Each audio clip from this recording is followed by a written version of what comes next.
Prologue. My wife, Isabel, has been in a coma for a year. In 30 days, our 5-year contract marriage would be over. Not only would I walk away with a payout so large I could never spend it all, but I would finally be a free man. I leaned over her hospital bed, giddy as I mapped out my future life of leisure. I had no idea her soul was floating right above my head, hearing every single word. The next day, she woke up. Chapter 1. Izzy, it's a beautiful day out. Too bad you can't see it. I peeled an apple, the skin spiraling off in one long, unbroken ribbon under my knife. Just 30 more days until our contract is up.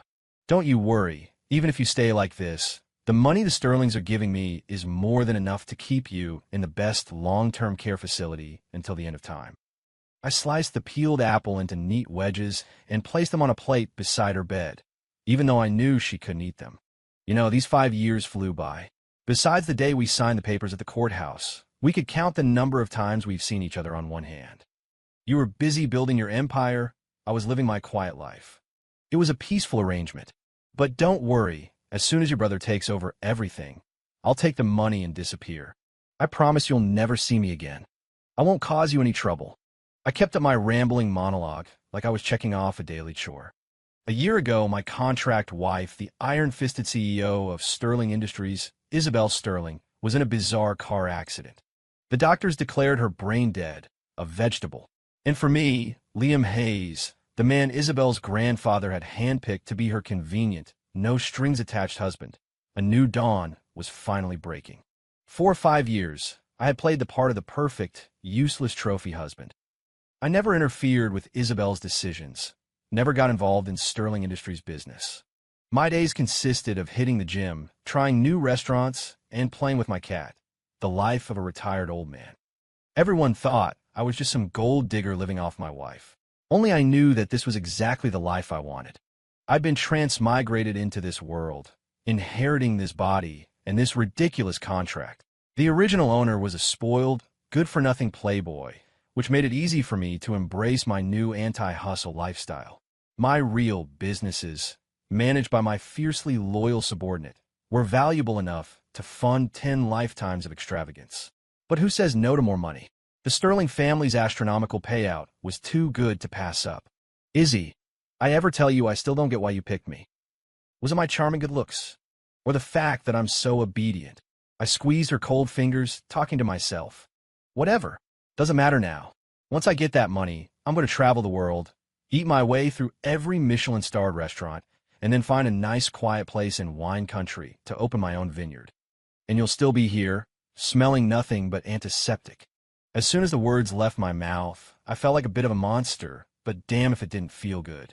What I didn't know was that in the air, just above me, a translucent figure was floating silently. It was Isabel's soul. She heard every word. Her vacant eyes first flashed with disbelief, then filled with an infinite, chilling scorn.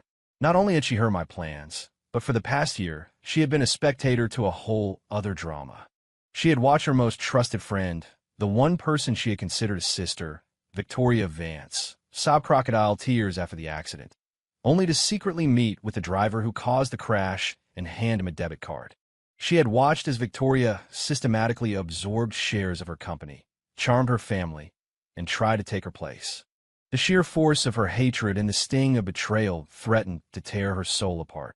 And now here was her husband, in name only, cheerfully plotting how to get his hands on her fortune. Perfect, just perfect. Isabel's soul let out a silent, bitter laugh, and a powerful, unyielding will erupted from her very core. As I stood up to leave, the index finger of the hand I had just been holding twitched. Chapter 2. The next morning, my phone started buzzing off the hook, a frantic series of calls waking me from a deep sleep. It was the Sterling family's house manager, his voice trembling. Mr. Hayes. Sir, it's terrible. No, wait, it's wonderful. Miss Sterling. She's awake. I shot up in bed, my mind roaring. Awake? How could she be awake? My world tour, my Michelin star food journey, my vineyard dreams, my astronomical payout. I rushed to the hospital to find a crowd gathered outside her room.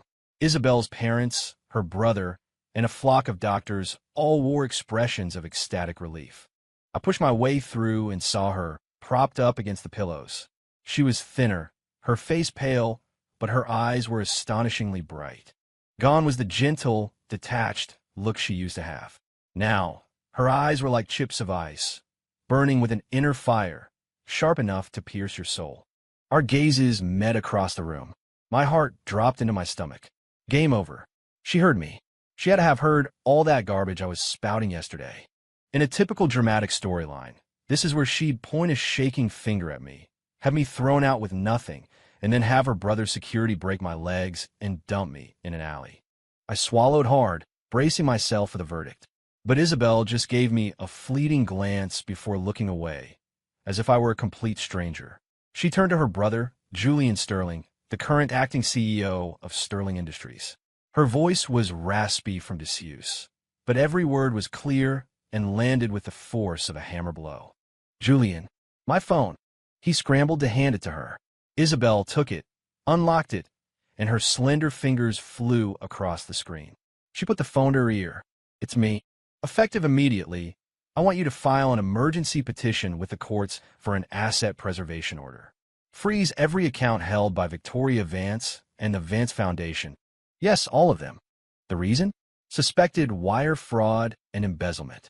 For evidence, have the legal team check the safe in my office. The combination is..." She rattled off a string of numbers. "Also, get PR on the line.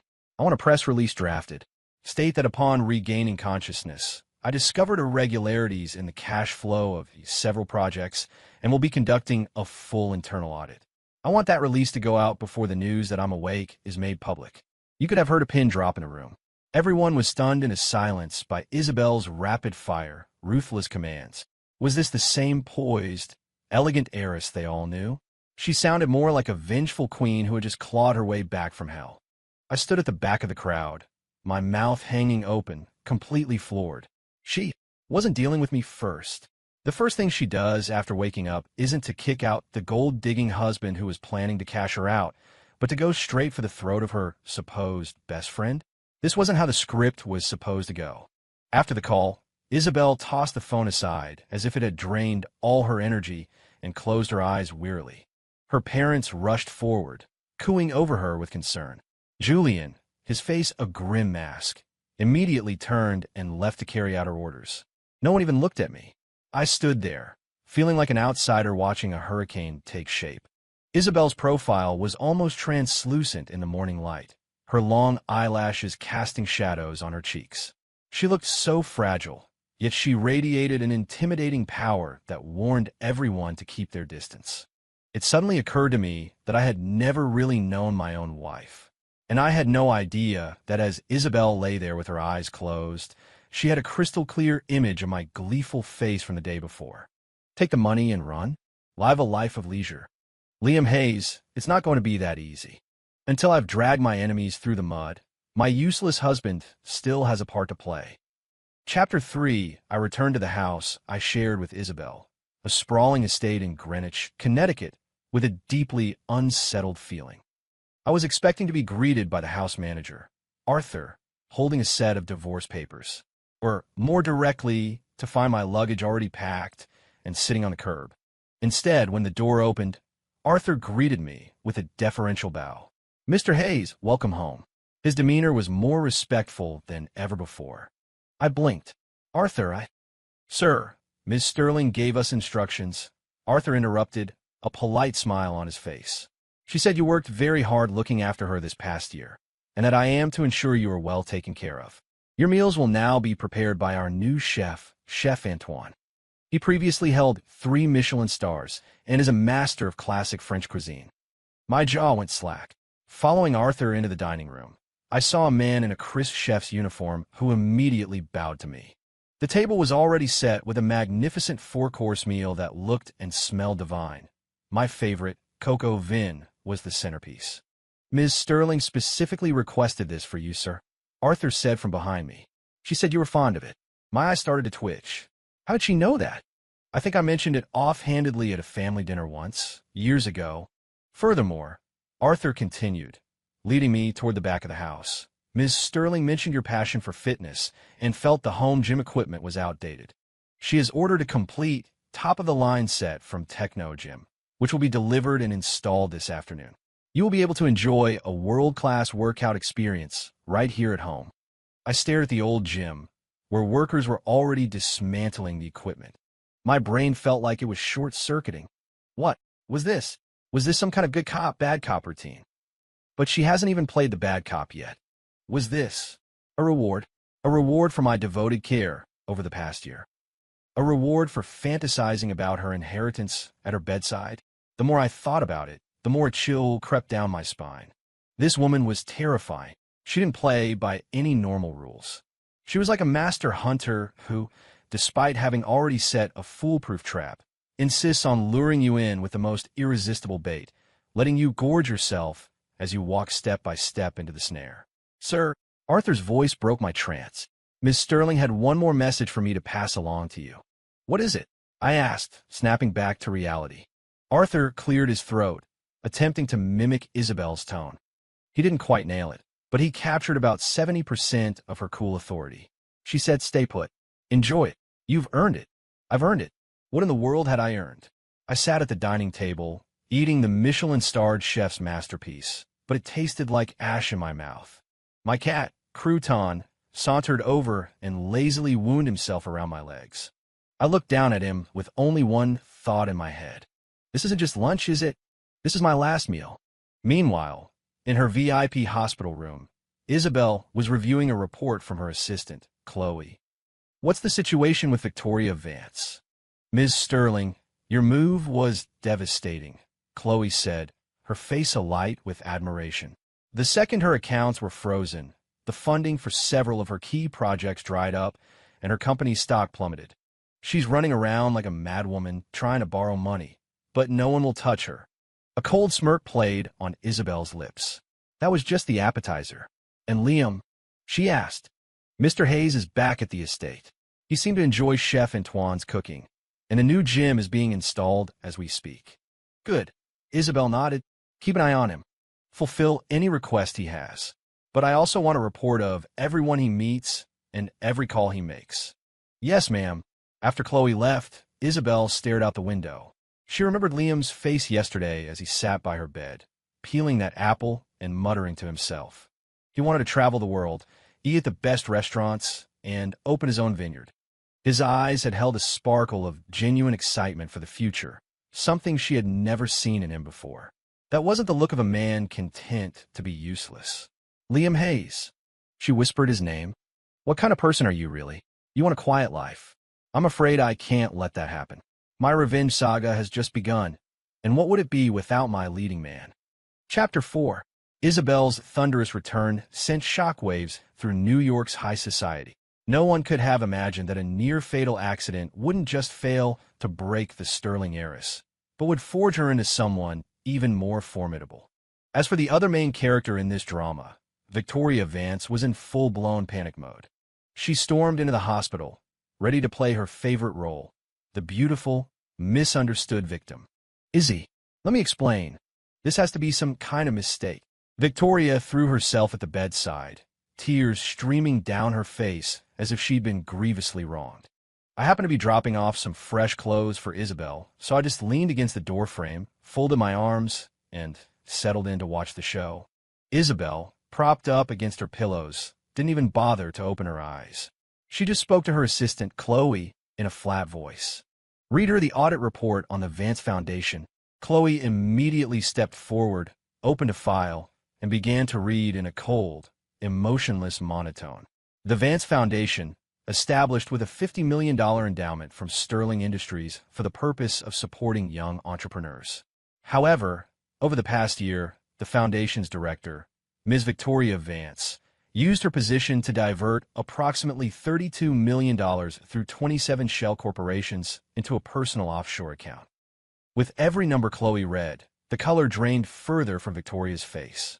By the end, she had collapsed onto the floor, her lips trembling, utterly speechless. A mistake. Isabel finally opened her eyes, her gaze slicing into Victoria. "Are these numbers also a mistake?" I didn't." Victoria stammered, making one last, desperate attempt. "Izzy, I was framed. Someone is trying to turn us against each other." "Us?" Isabel laughed, a sound completely devoid of warmth. Victoria, for the past year, you've worn my clothes, used my perfume, driven my car, lived in my apartment, and made a play for my husband. And now you want to talk about us? Her voice was quiet on the last sentence, but it carried a deadly chill. Victoria looked as if she'd been struck by lightning. You? How could you know? I know a lot more than you think. Isabel's expression hardened into pure disgust. Get out, before I change my mind and have you sent directly to prison. Victoria scrambled out of the room as if the devil himself were on her heels. I pushed off the doorframe, thoroughly impressed. Hurry! That was a masterclass in taking down a frenemy. How had I never noticed that my wife was such a powerhouse? My gaze fell on Isabel, and she turned to meet it. Her eyes, which had been glacial just a moment before, thawed slightly, though they were still sharp with scrutiny. Had enough of a show? Not at all. I shrugged, being honest. That was incredibly satisfying. She seemed surprised by my answer. A flicker of something, maybe a smile, touched her lips. You found her annoying too? Annoying is an understatement, I scoffed. Every time I saw her put on that fake innocent act, I wanted to smash a plate over her head. It was the truth. Victoria had never missed an opportunity to flaunt her sisterly bond with Isabel in front of me, usually while making a backhanded comment about me being a gold digger. Isabel stared at me for a few long seconds, then said, "Come here." I walked over to the bed. She raised her hand, hesitated for a moment, then let it rest on my wrist, her grip light, but firm. Her skin was cool, and I could feel a faint tremor in her fingers. "Liam," she said, her eyes locked on mine. "From now on, stay away from her. Don't touch anything she's ever touched." Her tone wasn't a command. It was more like a warning, or maybe even protective. That strange, unsettling feeling was back. What was she planning? Chapter 5. While I was enjoying my daily feast from a Michelin-starred chef, sweating it out in a state-of-the-art gym, and generally trying to figure out what game Isabel was playing, an unexpected visitor appeared. Jasmine Croft, the notoriously icy CEO of Croft Holdings and, coincidentally, the ex-fiancée of the man whose body I now inhabited. Years ago, the Croft and Hayes families had arranged their engagement, but after a few meetings, Jasmine had unilaterally broken it off, citing incompatible ambitions. The truth was she couldn't stand the original Liam's playboy lifestyle.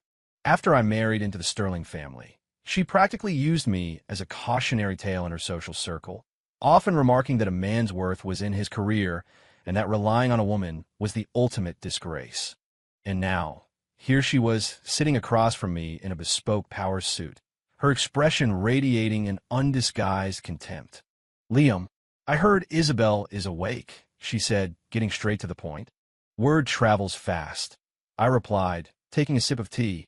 "I'm here to offer you a way out," Jasmine said, leaning forward and steepling her fingers on the table in a classic power pose. "I know what kind of person Isabel is. Now that she's back in control, the first thing she'll do is clean house, and that starts with a useless appendage like you. It will be better to leave on your own terms and keep some of your dignity, rather than wait for her to kick you out." I raised an eyebrow, but said nothing, letting her continue. "Leave the Sterlings and come work for me," she said, dangling the bait. "I'll create a vice president position for you. 7-figure salary. It might not be the life of luxury you have here, but at least you'll be earning your own money.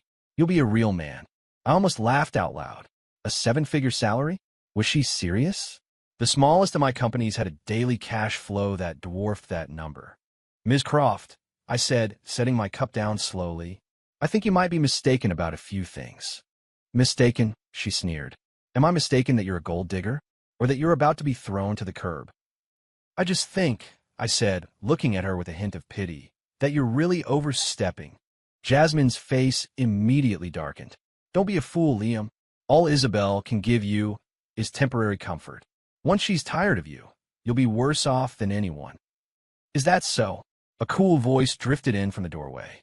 Jasmine and I both turned. Isabel was home. She was wearing a simple white sundress, her long hair down, making her look soft and harmless. But the moment she entered, the atmospheric pressure in the room seemed to drop. Behind her were her assistant, Chloe, and a man I didn't recognize, who was holding an elegant pastry box. Isabel didn't even glance at Jasmine. She walked directly to my side and sat down, her movement fluid and natural. Then, she did something that made both mine and Jasmine's eyes go wide. She reached out and gently brushed a piece of non-existent lint from my shoulder, her tone playfully scolding. "Why did you start entertaining guests without me? I thought we agreed you'd let me handle all the messy things from now on." Her tone, her expression, it was the picture of a couple deeply in love.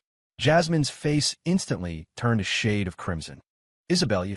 The ice on Jasmine Croft's face finally cracked, her expression a mask of disbelief. Only then did Isabel seem to notice her, raising her eyes with a lazy boredom. "Oh, Miss Croft, what a surprise."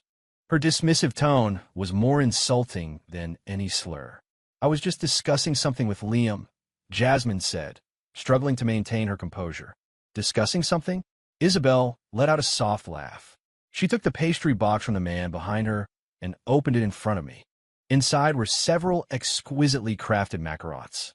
What could be so important that the CEO of Croft Holdings would have to come all the way to my home to discuss it? As she spoke, she used a small silver fork to pick up a pink macaron and held it to my lips. "Try this. They were flown in from Paris this morning. Rose lychee, your favorite." I froze. Since when was that my favorite? I looked into Isabel's eyes, which held a silent command, then glanced at Jasmine, whose face was growing stormier by the second. I had no choice but to open my mouth. It was sickeningly sweet, but I swallowed it without flinching and gave a convincing nod. Delicious. I'm glad you like it." Isabel smiled, satisfied. She then turned her gaze back to Jasmine. "Now, Miss Croft, what was it you wanted to discuss with my husband?" She deliberately emphasized the words "my husband." Beneath the table, Jasmine's hands were clenched into tight fists, her knuckles white. "I simply feel Liam's talents are being wasted here," she ground out. "Oh, really?" Isabel looked like she'd just heard the funniest joke in the world. She turned to me, her eyes sparkling. "Darling, I had no idea you possess talents that even the great Jasmine Croft admires." I rubbed my nose. Must be my face. It's a very talented face. A snort of laughter escaped from Chloe, who quickly covered her mouth. Isabel laughed too, a genuine musical sound. She reached out and playfully pinched my cheek. "You're ridiculous." She turned back to Jasmine, the smile vanishing from her face, replaced by a glacial coldness. "Ms. Croft, you needn't worry yourself about discovering my husband's talents. His talents are for my benefit, for keeping me company and making me happy, not for being your corporate workhorse. Whether he's wasting them or not is for me to decide. Now, if you'll excuse us, my husband has had a long day and needs to rest." It was an unambiguous, brutal dismissal. Jasmine's pride had been shattered. She stared at me, her eyes searching my face for any sign of reluctance or coercion. But I just calmly picked up another macaron and started eating it. Are you kidding me? A personal Michelin-starred chef, a world-class gym, and a beautiful, powerful wife to fend off all my problems? I'd hit the jackpot. Finally, Jasmine couldn't take it anymore.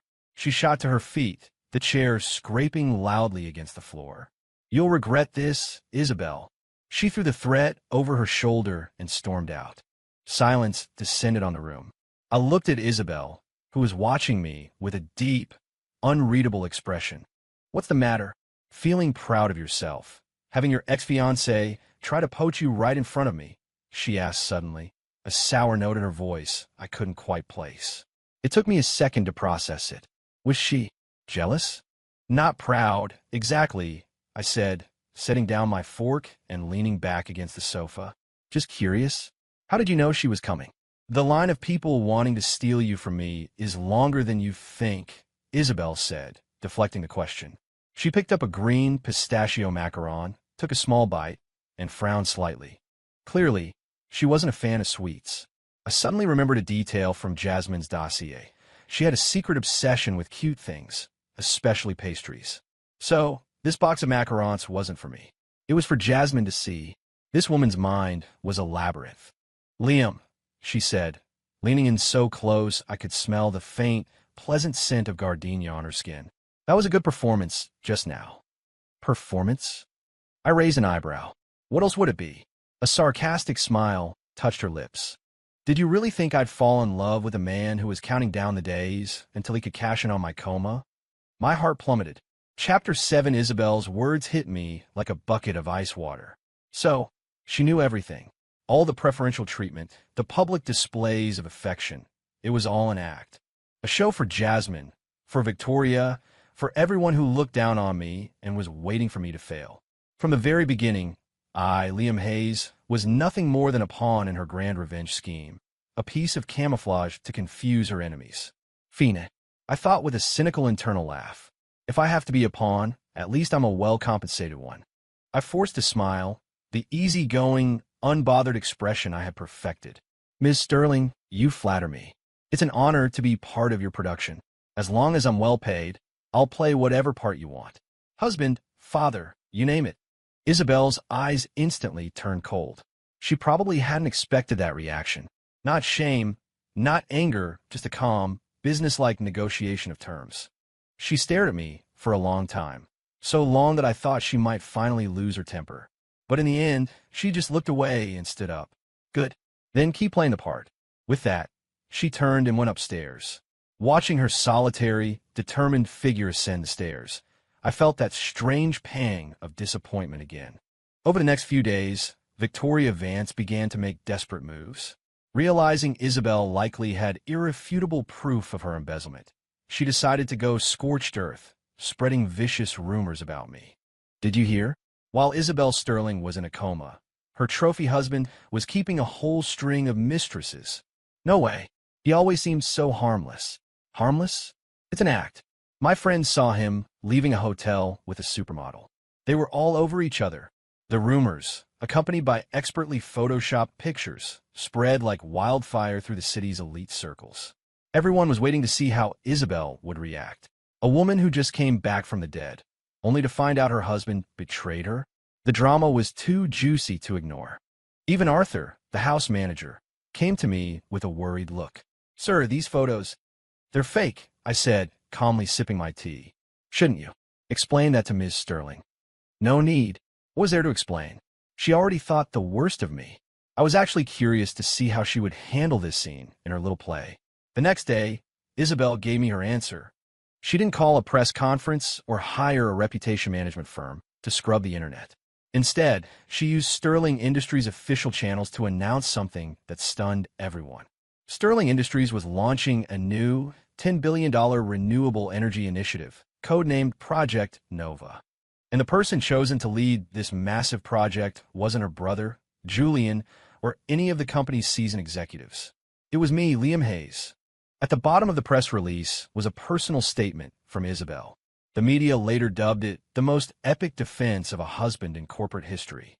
She wrote, regarding the personal character of my husband, Liam Hayes, Sterling Industries has neither the authority nor the need to comment. I will only say 3 things. First, I believe in my husband. Second, even if he had made a mistake, that is a private matter for our family to handle, not a subject for public gossip.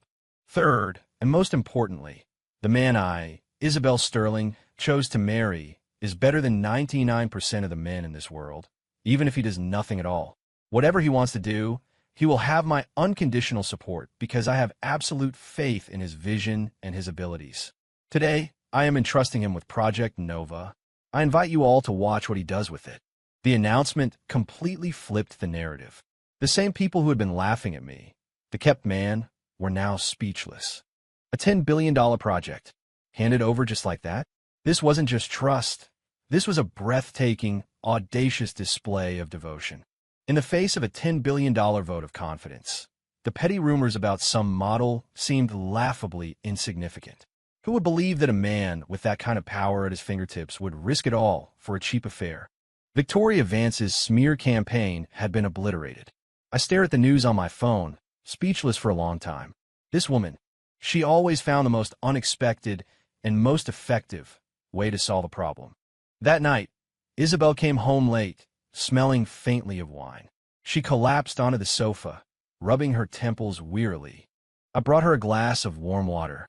She took a sip, then looked up at me, her eyes glistening under the lights. Liam, yeah, a $10 billion project.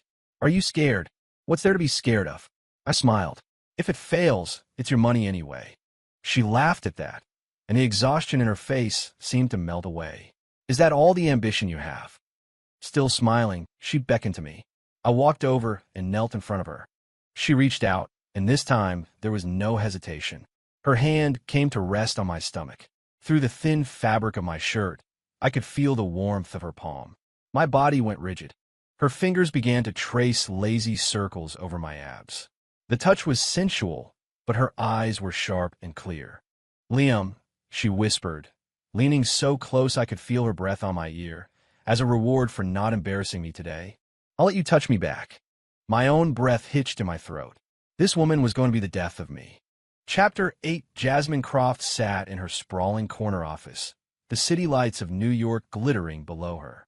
In her hands was a file she had been reading for the last 30 minutes. It was Liam Hayes' file. "Ma'am, this is the background check you requested on Mr. Hayes," her assistant said, standing nervously to the side. Jasmine didn't look up. She just tapped a line on the page. "This Blackstone Capital. What is it?" "It's an anonymously registered offshore investment firm, ma'am. They maintain an extremely low profile, but are known to be incredibly powerful," the assistant recited. 3 years ago, they executed a hostile takeover of one of our competitors. Their methods were surgically precise. The target company was bankrupt and liquidated within a month.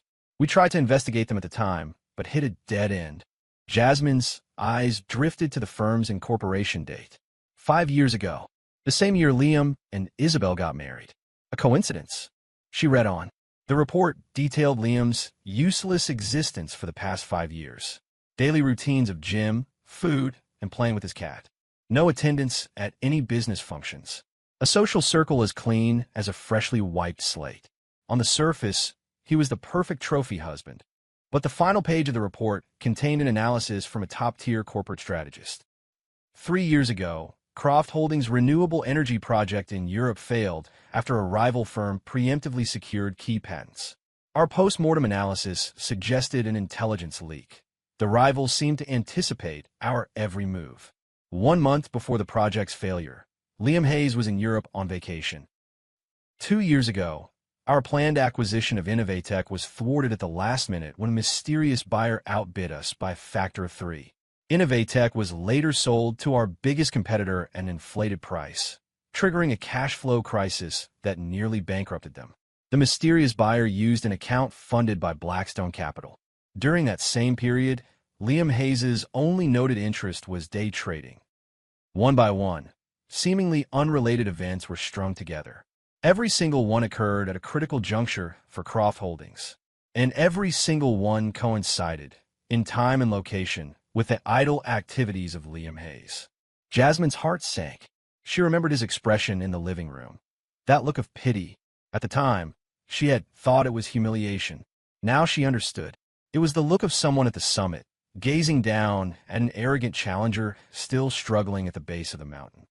She remembered Isabel's words. "You needn't worry yourself about discovering my husband's talents."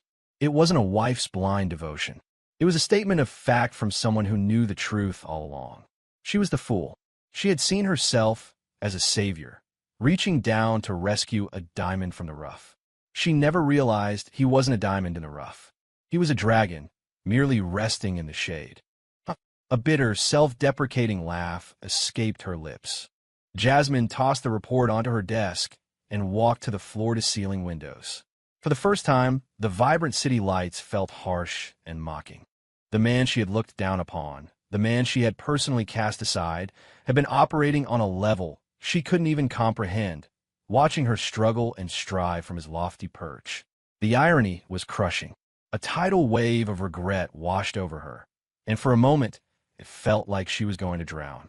Chapter 9. Isabel's campaign of vengeance was far from over. After launching Project Nova, she dropped a series of other bombshells. First, she worked with federal regulators to shut down all of Victoria Vance's companies involved in illicit activities. Next, she released a complete chain of evidence to the press, detailing how Victoria had used her charitable foundation as a front for money laundering. Overnight, Victoria went from being an admired visionary entrepreneur and philanthropist to a social pariah. Her business empire crumbled under Isabel's relentless assault. I followed the drama like it was a prestige TV series, watching in admiration as Isabel outmaneuvered her enemies at every turn. And my job as the head of a $10 billion project. It mostly consisted of having dinner with Isabel, taking walks with her around the estate, and occasionally giving her a shoulder rub when she was tired. Project Nova itself? Oh, I'd handed that off to my subordinate, Marcus, on day one. All I had to do was listen to his daily progress reports and then relay the information to Isabel, pretending it was my own work. This winning by doing nothing lifestyle was even better than I had imagined. One evening, as I was savoring a lobster bisque made by Chef Antoine, Marcus called. "Sir, go ahead," I said, enjoying a spoonful of the rich soup. "Ms. Sterling has run into a problem," Marcus said in his usual calm tone. "Oh, the people backing Victoria Vance have made their move. It's the DeWitt family of DeWitt Properties. They've used their influence to bury the key piece of evidence implicating Ms. Vance in the attempted murder plot." I finished my soup. The DeWitts? The real estate dynasty. The same. The family patriarch has a long-standing connection to Victoria Vance's mother. It appears they are fully committed to protecting her. "I see," I said simply. "Shall we intervene?" I thought for a moment, glancing up toward the second-floor study where Isabel was working. She had been running herself ragged over this for the past few days. "Buy them out," I said, wiping my mouth and making a decision. "Sir," Marcus sounded taken aback for the first time. I said, "By DeWitt Properties." I repeated, my tone as casual as if I were asking him to pick up a bottle of wine. There was a pause on the other end of the line. "Yes, sir. I estimate it will take 3 days. You have one." "Yes, sir." I could hear a tremor of excitement in Marcus's voice now. After hanging up, I had the kitchen prepare a delicate panna cotta and brought it upstairs.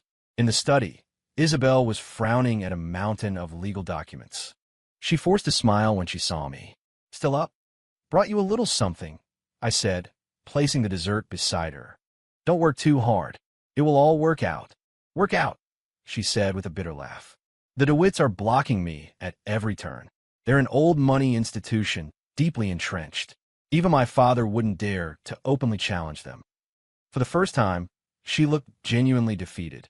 Looking at her, I felt an unexpected pang of protectiveness. Even the strongest people have their breaking point.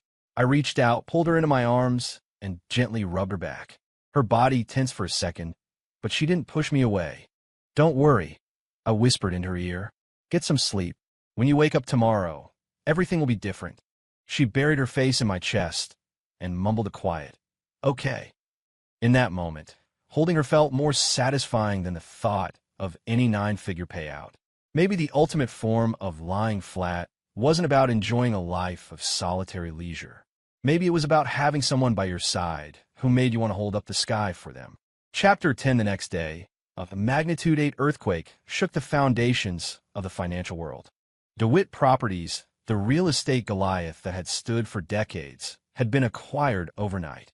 A mysterious firm known as Blackstone Capital had executed a stunningly aggressive hostile takeover, completing the entire transaction in a matter of hours. The DeWitt family, once titans of industry, had been unceremoniously dethroned. The news broke while Isabel was in the middle of a critical board meeting.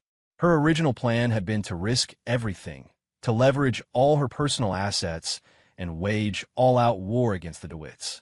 But halfway through the meeting, her assistant, Chloe, burst into the room, her face flushed with excitement. "Ms. Sterling, you have to see this. It's incredible. DeWitt Properties, they've been bought out." The entire boardroom fell silent. Every single board member sat frozen, staring in stunned disbelief. Isabel was speechless. She shot to her feet. "What did you just say?" "It's true. It was Blackstone Capital, the same firm from 3 years ago. They moved on to DeWitt this morning. The family is finished." Isabel sank back in her chair, her mind reeling. Blackstone Capital? Why would they help her? Instinctively, one person came to mind. The man who was probably at home right now, leisurely feeding his cat. The man who had told her, "When you wake up tomorrow, everything will be different."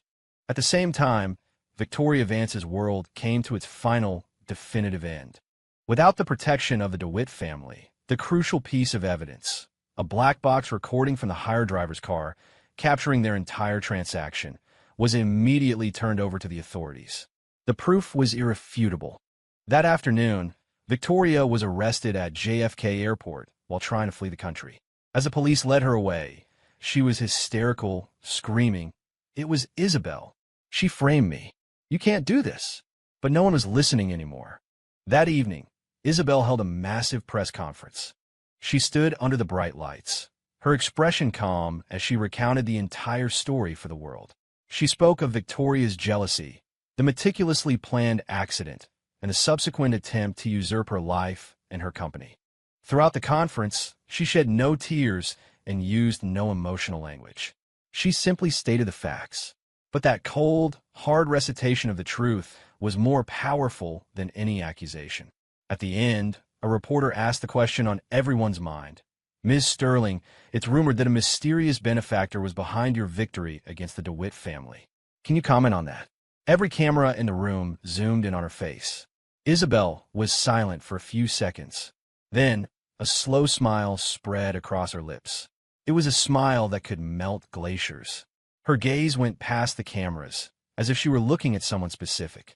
There was no mysterious benefactor. The person standing behind me, from the very beginning, has only ever been one man. My husband, Liam Hayes. The room erupted. Instinctively, every head turned to the front row, where I had been sitting the whole time, completely absorbed in, peeling an orange for Isabel. I looked up, met her gaze, and held out a perfect, seedless slice. She leaned into the microphone and opened her mouth, letting me place it on her tongue. In that instant, the flashbulbs of 100 cameras went off, turning the world into a single, brilliant white. Chapter 11. With all the storms weathered, the dust finally settled. In the study of our Greenwich home, Isabel and I sat across from each other. On the desk between us lay the 5-year contract, its pages now slightly yellowed with age. 30 days until its expiration. "Liam," Isabel began, her voice soft but imbued with a gravity I'd never heard before. "When I was in the coma, I heard everything you said." My gut clenched. The moment of judgment had finally arrived. I watched her, waiting for the inevitable verdict. Would she throw me out with nothing, or, "Blackstone Capital is yours, isn't it?" she asked. I didn't deny it. I just nodded. "What?" She looked at me, her eyes filled with a genuine confusion. "You have all this power, all this ability. Why would you pretend to be useless?" "Because it's easier," I said honestly. "I just want a quiet life. I don't like dealing with the drama." "So you married me as a convenient cover to help you live that quiet life?" "More or less," I admitted, rubbing my nose. The identity of Isabel Sterling's husband was a very effective shield. Isabel fell silent. She looked down, her long eyelashes hiding her expression. I felt a knot of anxiety in my stomach. I was telling her the truth, but the truth often hurts the most. After a long moment, she looked back up, her eyes shining with unshed tears. "So, after the contract is up, you're still planning to leave, right? Travel the world, eat at every Michelin-starred restaurant, open your own vineyard?" She repeated my own words back to me, every one a small puncture to the heart. I opened my mouth, but no words came out. Yes, that was the dream, wasn't it? So why did the thought of leaving now feel so empty? "Liam," Isabel said, a slow smile spreading across her face. She picked up the old contract from the table, and then, right in front of me, she slowly tore it in half. "This contract is void." My heart seemed to tear along with it. But what she did next left me utterly stunned. She opened a desk drawer, pulled out another document, and slid it across the desk to me. It wasn't a divorce agreement. It was a marriage license application. The line for the first party was already signed in elegant, forceful script. "Isabel Sterling." "Liam," she said, her eyes sparkling like a starry night sky. "I've drafted a new contract. The term life. The terms are as follows. You, Liam Hayes, as my legal husband, are required to travel the world with me, eat at every Michelin-starred restaurant with me, and find a beautiful, quiet place where we can build a vineyard together. The penalty for breach of contract. If you dare to walk out on me, there will be no payout." She paused, leaning forward, her eyes locked on mine. "So this contract, are you going to sign it?" Chapter 12. I looked at Isabel. at the playful, hopeful, and slightly nervous glint in her eyes. And I suddenly understood. This woman had been setting a trap for me from the very beginning. She had lured me with Michelin-starred chefs and world-class gyms. She had bound me to her with a $10 billion project and her unwavering trust. She had captivated me with a spectacular display of vengeful brilliance. She had taken every single one of my fantasies about a life of leisure and woven them into a shared future. She wasn't asking me to sign a contract. She was asking me if I was willing to give her the rest of my life. I picked up the pen and, without a moment's hesitation, signed my name on the line for the second party. Liam Hayes. As the ink dried, I looked up and met her brilliant, relieved smile. In the next second, I was on my feet, rounding the desk, and pulling her out of her chair and into my arms, holding her tight. "Isabel," I murmured, before capturing her lips with mine. "You got a bad deal." She hummed against my mouth. "This contract needs one more clause." "What?" "Party A, that's you, is responsible for the lifelong happiness of Party B." "That's me." I deepened the kiss, swallowing any protest she might have made. Outside, the moonlight streamed through the window. In the living room below, my cat, Crouton, and the new puppy I'd gotten for Isabel, a golden retriever named Biscuit, were curled up together, fast asleep. Beside them were two bowls, one filled with premium cat food, the other with the puppy equivalent. This I thought was true peace. A few days later, Isabel and I went to City Hall and got our new marriage certificate. The sun was bright when we walked out. Looking at the woman beside me, who was now officially, and in every sense of the word, my wife, I decided that being transmigrated into this world wasn't so bad after all. In the distance, parked across the street, Jasmine Croft watched us from the window of a black Bentley. She saw me casually take Isabel's purse, saw Isabel stand on her toes to kiss my cheek, and saw us smile at each other before walking off, hand in hand. Her face was blank, but the light in her eyes slowly dimmed. She knew, with a painful certainty, that she had completely and irrevocably lost the one man who could have been hers, the man she had once thrown away like trash. As for Isabel and me, our story was just beginning. After all, traveling the world is a very big project.